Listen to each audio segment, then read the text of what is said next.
এসব প্রেম ভালোবাসা করে কি লাভ ভাই, যদি ভালোবাসার দামই না থাকে। হ্যাঁ, তবে তুমি যাকে ভালোবাসবে সে তোমাকে নয়, তোমার টাকাকে ভালোবাসবে। তারপর হঠাৎ একদিন তোমাকে অজুহাত দেখিয়ে ছেড়ে চলে যাবে। তখন তোমার জীবনটা কি হবে? তখন সে কি তোমার কষ্টটা বুঝবে? না, মোটেও না। কারণ তোমাকে নয়, তোমার টাকাকে ভালোবেসেছে সে।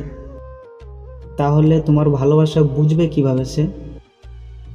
আর হ্যাঁ, তোমাকে সে ঠিক এমনই বলবে, আমার বাড়ি থেকে বিয়ে ঠিক করে দিয়েছে, তুমি আমাকে ভুলে যাও। আরও অনেক কিছুই বলবে। তখন তুমি বুঝে নিও তোমার থেকে টাকাওয়ালা অন্য কাউকে পেয়ে গেছে সে।